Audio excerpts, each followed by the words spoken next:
Compañeros, muy buenas tardes. Me da mucho gusto saludarlos por este medio con la finalidad de continuar en el avance de nuestro curso y poder hacerlo de manera que no tengamos interrupciones, en este caso a través de esta clase grabada, ya que la clase anterior por problemas de conectividad pues no fue posible avanzar. Entonces hoy vamos a hacerlo por este medio. Espero que se encuentren bien y del mismo modo sus familias, y también pues espero que vayan entendiendo lo que vamos viendo. Les reitero que pueden ustedes formularme preguntas a través del correo y con mucho gusto las trataré de contestar. En esta ocasión nos toca ver el tema de formalidades judiciales. Anteriormente vimos ya dentro de nuestro programa los principios fundamentales del proceso civil, el concepto de partes, y también hablamos sobre los litigantes y los abogados patronos. Y hoy particularmente vamos a ver las formalidades judiciales. En nuestro Código de Procedimientos Civiles del Estado de Puebla tenemos nosotros un capítulo específico que enuncia cuáles son las formalidades, tanto en las actuaciones que se practican en los días hábiles y también en los escritos que presentamos al juzgado, asimismo en los documentos que presentamos y de los que podemos obtener copia, y finalmente cuando solicitamos copia también, y también cuando pues lamentablemente se extravía algún expediente. Miren, la situación de las formalidades a veces nos parece excesiva o nos parece tedioso cumplirla. Sin embargo, esto no es nuevo. En el avance y desarrollo del proceso civil ha habido diversas épocas. Las formalidades judiciales son requisitos para que haya seguridad en el proceso. Y si hay seguridad en el proceso, pues ha habido épocas donde se privilegia la seguridad sobre la rapidez y el acceso a la administración de justicia. Entonces hemos tenido épocas donde las formalidades son excesivas. Cuando las formalidades son excesivas, pues se impide el avance rápido, también se impide el acceso a todos, porque solo pueden conocer las formalidades los peritos.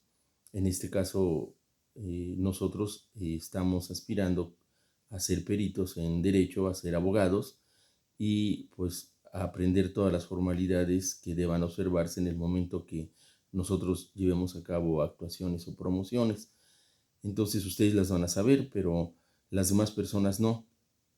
Entonces, las épocas donde las formalidades excesivas han sido un impedimento para la obtención de la justicia, pues han sido rebasadas por la parte contraria, por la supresión de las formalidades. Normalmente esto ha pasado cuando hay movimientos sociales y que también tienen su reflejo en el aspecto jurídico, y pues lamentablemente también esta situación no ha sido buena, porque al privilegiar el acceso a la administración de justicia a todos y dejando atrás la seguridad, pues aunque tengan acceso a un procedimiento inseguro, tampoco permite que se alcancen los fines de la obtención de justicia. Entonces, lo que se busca por parte de los legisladores y los juzgadores es tener un equilibrio entre lo que son las formalidades y también el acceso a la administración de justicia. Entonces nosotros en nuestro Código de Procedimientos Civiles tenemos formalidades que pretenden la seguridad en el procedimiento, pero siempre buscamos que estas formalidades no sean excesivas de manera que nos impidan el acceso a la administración de justicia. Entonces miren, las formalidades judiciales pues las tenemos que cumplir todos los litigantes. Recuerden que en materia civil tenemos un principio que es el de igualdad de partes, pues este principio también se hace extensivo para que tanto la parte actora como la parte demandada tengamos que cumplir las formalidades que la ley nos marca. Primero, miren, en tratándose de acudir a los juzgados, nosotros tenemos que hacerlo en días y horas hábiles. Y aquí viene el primer comentario y observación que ustedes pudiesen hacer, porque de acuerdo a nuestro código de procedimientos, las horas hábiles se inician de las 7 y concluyen a las 18 horas. Y si ustedes van a los juzgados, pues encontrarán, si van a las 7, probablemente aún cerradas las oficinas de los juzgados y estarán abiertas a partir de las 8.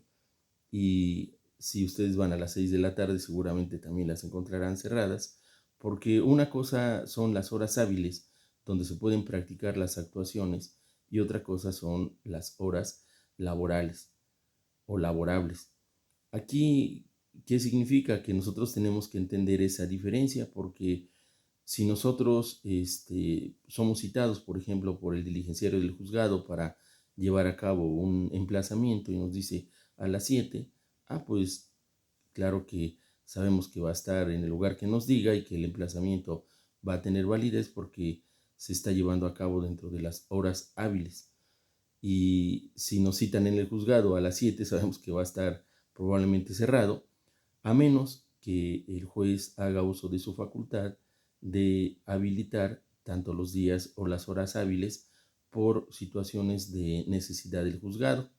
Vamos a pensar que estemos llevando a cabo una diligencia judicial que se inició a la 1 y que pues van las 4 de la tarde, que es donde normalmente concluye el horario de oficinas, y que es necesario que la diligencia continúe. Entonces, no hay necesidad de ningún acuerdo, la diligencia puede continuar hasta las 6. Obviamente las oficinas del juzgado normalmente van a estar cerradas para impedir el paso a otras personas que no sean los que están asistiendo a la diligencia, pero si llegan las 6 de la tarde y de acuerdo a la ley ya dejan de ser horas hábiles, entonces el juez, si ve necesario, puede habilitar las horas que sean necesarias para continuar y poder concluir esa diligencia. Lo mismo podrá hacer en sábado o domingo si hay necesidad de llevar a cabo una diligencia en esos términos. La verdad es que hay muchas diligencias que por razón de su naturaleza no es posible desahogarlas dentro de los días y horas hábiles. Ahora miren, los días hábiles van de lunes a viernes y sábados y domingo normalmente son inhábiles.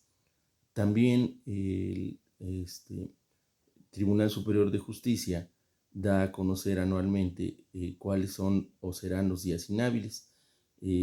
Normalmente pues son el 5 de mayo, el 1 de mayo, el 16 de septiembre, el 1 de diciembre de cada 6 años, que es el cambio de poderes. Entonces, nosotros como litigantes tenemos que estar muy pendientes porque relacionado con este tema hay un tema posterior que es el de términos judiciales, en el cual pues no se cuentan los días que son inhábiles. Entonces nosotros tenemos que saber cuáles son inhábiles, porque en esos días, salvo que haya una disposición expresa del juez del conocimiento o la sala en turno, ¿verdad?, que esté conociendo si es un asunto de apelación, pues pueden habilitarlos. Entonces nosotros sabemos que las horas hábiles van de las 7 a las 18 horas y las horas laborales de las 8 a las 16 horas. Y que sin necesidad de acuerdo se pueden practicar diligencias en lo que son las horas hábiles, pero necesitaría haber un acuerdo del juez para habilitar las horas que no lo sean, y lo mismo los días que sean inhábiles, el juez puede habilitarlos, pero por acuerdo. Entonces, esa es la primera situación en tratándose de las actuaciones en días y horas hábiles. Ahora, fíjense que las formalidades para los escritos pues las van a tener ustedes que practicar siempre.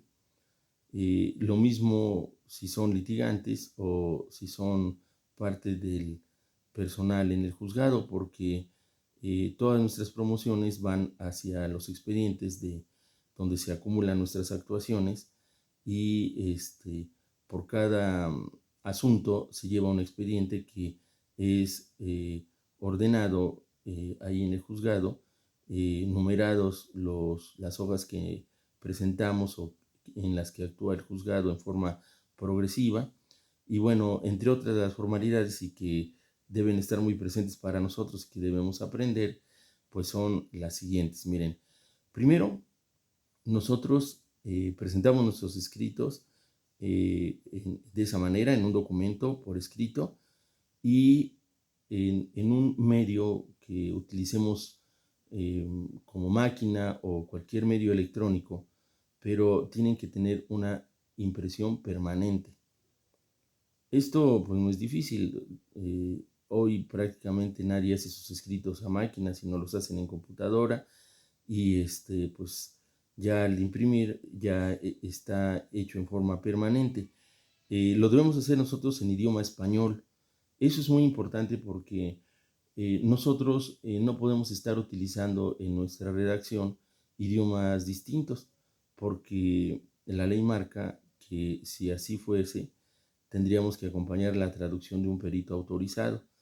Y más adelante, cuando veamos qué es un perito, van a saber cuál es un perito autorizado, pero nos estaríamos complicando si por adornarnos nosotros en una parte utilizamos expresiones en idioma extranjero y no estamos refiriéndonos solamente al idioma inglés, sino vamos a pensar que nos gusta a nosotros mucho pues las definiciones o las expresiones en latín, pues también tendríamos que hacer otro tanto de acompañar su traducción al idioma español, porque el idioma español es nuestra lengua oficial. Entonces nosotros tenemos que acompañar una traducción si hacemos uso de idioma extranjero. Entonces, el idioma que vamos a utilizar es el castellano. Y fíjense bien, tengo aquí un formato de escrito que se lo voy a mostrar a ustedes, espero que lo vean, ¿verdad? Aquí está. Fíjense bien, es una hoja tamaño oficio. No hay una situación que nos digan en la ley, oye, tienes que utilizar hojas tamaño oficio. Pudieran ustedes utilizar hojas tamaño carta, pero las actuaciones de los litigantes y las actuaciones de la autoridad pues deben tener un carácter uniforme. Tampoco nos dice en las formalidades judiciales, ¿verdad?, que debemos hacerlo en hojas blancas. Quiere decir que pudiesen ustedes utilizar hojas de otro color, pero nuestros escritos son un medio de comunicación, pero este medio de comunicación tiene un objetivo, siempre convencer al juez de algo. Y la manera de convencerlo pues es haciéndole llegar algo entendible y que el juez pueda manejar libremente, igual que su personal en el juzgado, los secretarios. Imagínense ustedes si le presentamos un escrito en hojas que no sea fácil su lectura. Se nos ocurre, se ve muy bonita las hojas azules o moraditas o no sé, las que les gusten.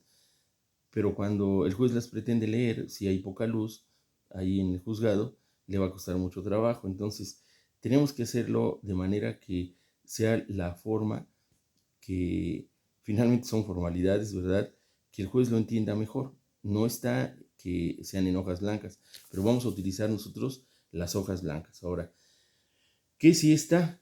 Fíjense bien, que si nosotros, nosotros utilizamos dos partes de la hoja, utilizamos el frente y pudiéramos utilizar también el reverso de la hoja. Aquí no utilizamos el reverso de la hoja, pero si utilizamos nosotros el frente, el margen izquierdo, aunque pues yo le estoy poniendo la mano derecha, pero el margen izquierdo de la hoja, que es debe tener una quinta parte. O sea, dividimos toda nuestra hoja en 5 partes y el margen izquierdo una quinta parte. Antes, como escribíamos a máquina, era fácil, el equivalente era de 20 a 25 golpes de máquina, o sea, 25 espacios. ¿Para qué nos sirve este margen izquierdo? Aquí es donde se cosen los expedientes. Nosotros cosemos aquí los expedientes. Y el margen derecho de 1 centímetro, que equivalía más o menos a 4 o 5 golpes de máquina. Si ustedes quisieran utilizar la parte trasera de la hoja, pues tendrían que invertir los márgenes. Vamos a ver si tengo aquí uno con la parte trasera. No tengo.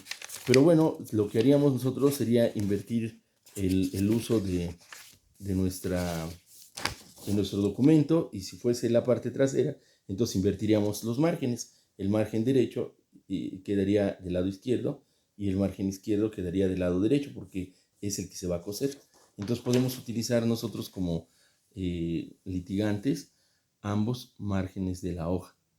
Ahora, fíjense bien, nuestras hojas, si nosotros nos equivocamos, antes se salvaban las correcciones con una línea punteada y poníamos la mención se dice y salvábamos la corrección inmediatamente después. Hoy no es necesario. Hoy, si ustedes se equivocan, pues en la computadora antes de imprimir pueden hacer las correcciones y normalmente ya les salen textos y documentos de una mejor calidad. Ya no hay necesidad de estarle tachando y poniendo esa línea punteada que la ley lo marca, pero que sí nos pide la formalidad judicial, que no haya raspaduras ni enmendaduras. Esta situación quiere decir que nosotros no nos pongamos a borrar y le ponemos, como a veces ustedes saben y en confianza que ocurren los exámenes, ¿verdad? Le ponen, me equivoqué, maestro, la respuesta está abajo, o la respuesta correcta está a la vuelta. Bueno, pues allí porque no tienen cómo corregir y porque no utilizamos las formalidades que marca la ley para la presentación de escritos, pero cuando ustedes estén haciendo un escrito, cualquiera que sea, no puede ser con tachaduras ni enmendaduras. Y fíjense, yo iría más.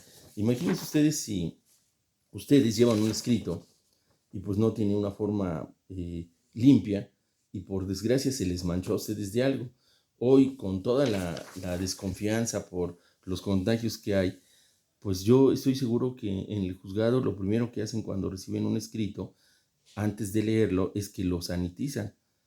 Pues imagínense ustedes un escrito al que, no obstante que lo saniticen, no tiene cosas invisibles, sino totalmente visibles.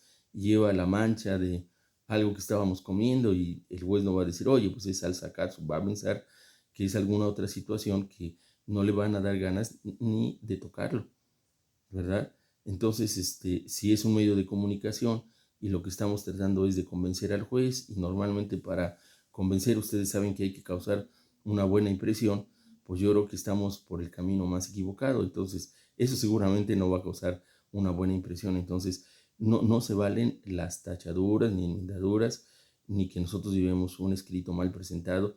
Habla de nosotros. Nosotros como abogados, pues ustedes saben, y tómenlo en extensión también a su presentación, tenemos que ir lo mejor presentados. Esa situación le da confianza al cliente fuera de lo que ustedes sepan. Cuando ustedes ya le presentan la demanda que elaboraron y que el cliente ve que ustedes la elaboraron con total pulcritud, con conocimiento, pues les da más confianza a su cliente y también justifican lo que ustedes están cobrando. No van a llevar un escrito presentado de manera pues improvisada, mal. El propio cliente, si se da cuenta que ustedes tienen errores, pues piensen que va a haber desconfianza, porque va a pensar que el juez se va a dar cuenta igual y que va a ir en su perjuicio. Entonces, no se admiten tachaduras ni enmendaduras. Miren, en los escritos, nosotros siempre en la parte superior tenemos que poner los datos de identificación del tipo de juicio, el nombre de las partes y, si ya se sabe el número de expediente, el número de expediente. ¿Por qué? Porque cuando presentamos nuestra demanda, pues no sabemos el número de expediente, entonces no lleva número de expediente en la demanda. Pero todos los escritos subsecuentes llevan los datos de identificación de nuestro expediente, su número, el actor, el demandado, el tipo de juicio, obviamente el juzgado al que nos estamos dirigiendo o a la autoridad que nos dirigamos. Y cuando lo presentamos, la autoridad hace esto, mire que está acá, les sellan de recibido. Y cuando llevamos nosotros documentos, pues también el oficial mayor está obligado a asentar qué documentos les presentamos. Eso es muy importante porque es la prueba que sí presentamos el documento más los documentos que le acompañamos al mismo. Hay una formalidad muy importante que a veces dejamos de observar. Fíjense que no se admiten abreviaturas ni enmendaduras. ¿Qué significan las abreviaturas? Miren, no hay un catálogo de abreviaturas y no hay, o sea, nosotros nos dirigimos al ciudadano juez. No le ponemos el C juez. C juez, ¿qué puede significar? Puede significar ciudadano, o puede el juez entenderlo de otra manera, que no nos conviene, que no piense que estamos haciendo un desacato con tal de burlarnos de él. Entonces le tenemos que decir completo, ciudadano juez. O sea, no hay un catálogo de abreviaturas, ni H Puebla de Z, es la heroica Puebla de Zaragoza, y tenemos que utilizarlo en forma completa. Las cantidades las tenemos que escribir con letra. Fíjense bien, no con letra y con número, con letra, porque si estamos hablando de formalidades judiciales para la seguridad, ¿a qué cantidad le hace caso el juez o la parte contraria? ¿A la que está escrita con letra o a la que está escrita con número? Nosotros tenemos que escribir, salvo los artículos sí los podemos escribir con número, porque en los artículos no hay problema. Los artículos, si nosotros los escribimos con número y hay una equivocación de nosotros o una alteración de nuestro escrito, pues no van a producir ningún problema. Pero imagínense que nosotros estamos cobrando, por ejemplo, o presentando una demanda por 1,000,000 de pesos, pues de manera sencilla se consigue alguna forma de que se le borren 3 ceros. Entonces, en lugar de que quede el 1,000,000, quedan 1,000. Y la persona dice, oh, pues los tengo aquí a la mano, los pago. O sea, no, puede ser. O si decimos que los hechos ocurrieron hace, pues, un año y le pone a alguien un 0 al 1, pues ocurre hace 10 años y puede ser que esos ya haya operado en favor del demandado la prescripción. Entonces no podemos nosotros prestarnos a situaciones que perjudiquen la seguridad en el proceso. Tenemos que estar muy pendientes y que hacer las cosas correctamente en beneficio de nuestro cliente. Entonces tenemos que hacer las cantidades y las fechas con letra. Y solamente, ¿verdad? Miren, acá está, por ejemplo, estamos presentando aquí nuestro escrito y aún la última,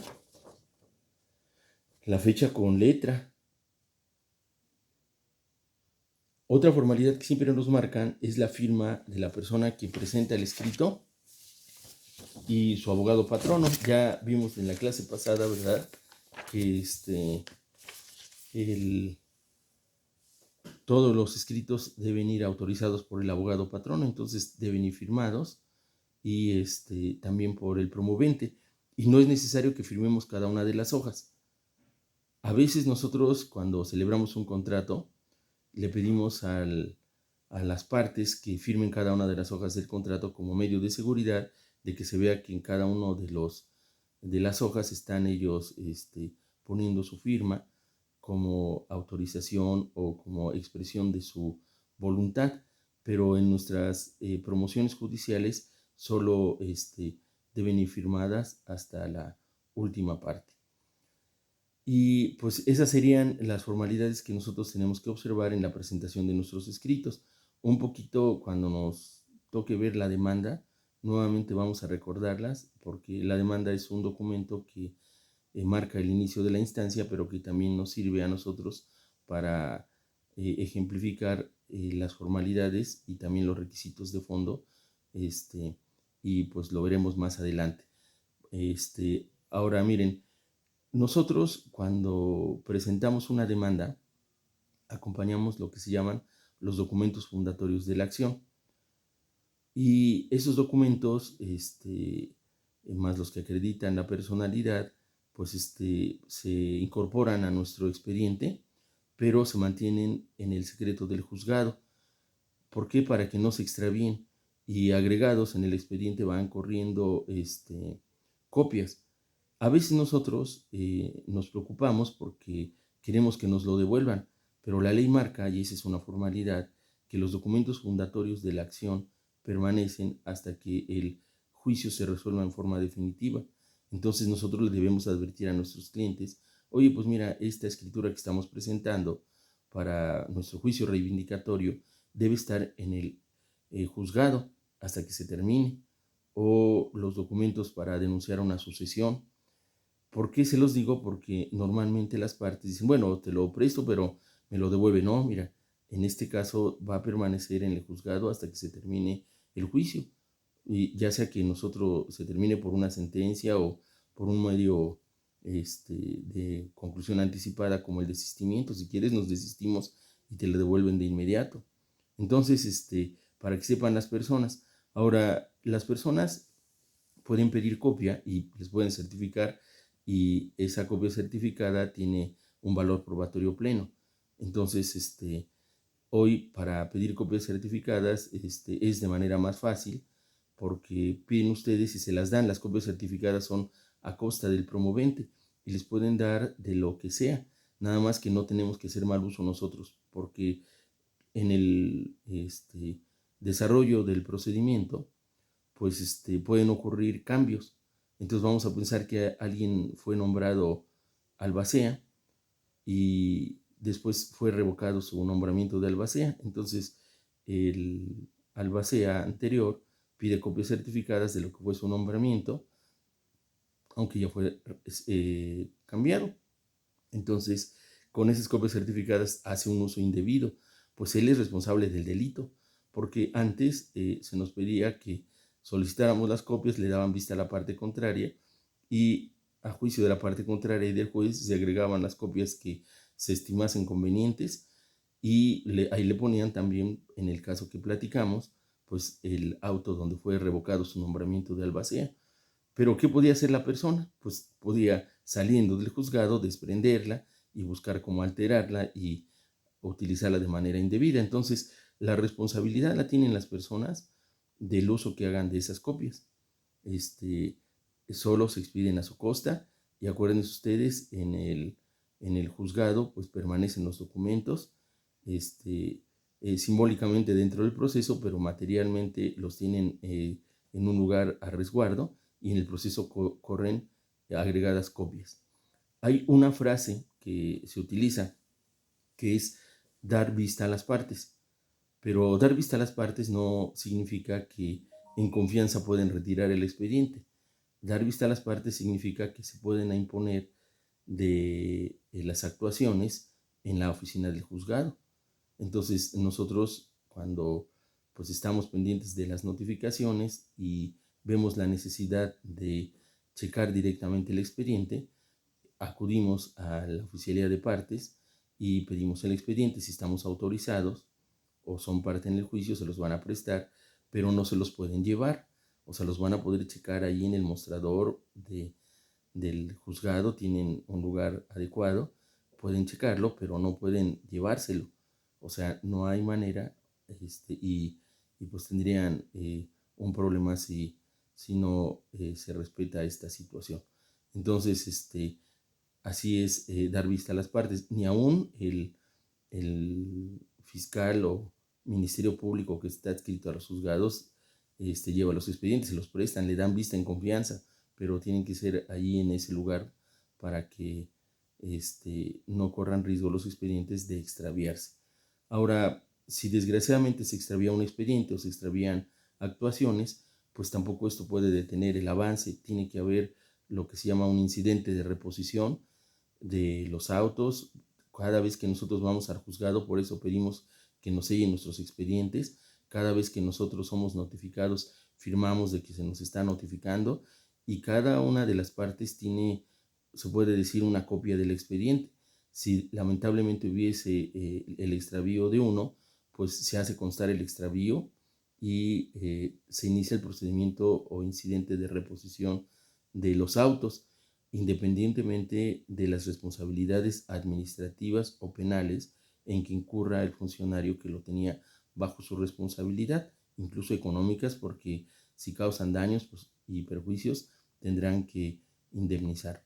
Entonces, estas son las formalidades. Si ustedes ven y las leen en nuestro Código de Procedimientos Civiles, pues las van a tener que poner en práctica cuando ya les toque comparecer a audiencias o cuando tengan que elaborar escritos, y nos vamos familiarizando con ellas y pues siempre las aplicamos, ¿verdad? Y estamos atentos a si hay alguna reforma para que nosotros la observemos y la cumplamos, porque a veces la falta de forma también implica el desechamiento de nuestras promociones. Entonces, ojalá que las lean y que pues se las aprendan adecuadamente. Ojalá que tampoco se les pierda en alguna ocasión algún expediente, porque pues se van a ver inmersos en la reposición del mismo. Pero por eso en los juzgados hay mucho cuidado al manejar un expediente, y nosotros sabemos la importancia de tener nuestros sellos de acuse, porque pues con eso demostramos que presentamos el escrito y también los documentos que exhibimos. El siguiente tema es muy interesante. Miren, se llama de resoluciones judiciales. Este tema está relacionado con un derecho constitucional, que es el derecho de petición. De hecho, nuestra demanda, nuestra contestación de la demanda, todas las actuaciones que nosotros llevamos a cabo en un procedimiento judicial están relacionadas con el derecho de petición, y las resoluciones son la respuesta que se da a ese ejercicio del derecho de petición. Entonces, las resoluciones judiciales son la respuesta que da la autoridad a lo que piden los particulares. ¿Y cuáles son las respuestas en materia civil? Las respuestas son de dos formas. Son autos y sentencias. Antes teníamos nosotros dentro de las respuestas autos, decretos y sentencias, pero hoy, bajo el concepto de autos, y acuérdense que el derecho es una construcción abstracta del ser humano, y por tanto pues a veces cambia la manera como designamos lo que ocurre. Hoy solo se llaman autos. Los autos son la respuesta normal que se da a lo largo de todo un juicio. ¿Cómo es el juicio? Nosotros vamos a ver, y es algo que pues siempre nos vamos a estar refiriendo. Eh, Normalmente se inicia con una demanda y sus pruebas, después viene la conciliación, si así lo permite el juicio, la mayoría de los juicios sí.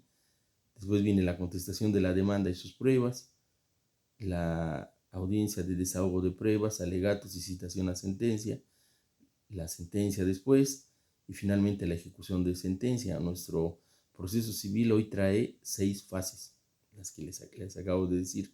Bueno, pues entre una y otra hay muchas respuestas que van haciendo avanzar al juicio.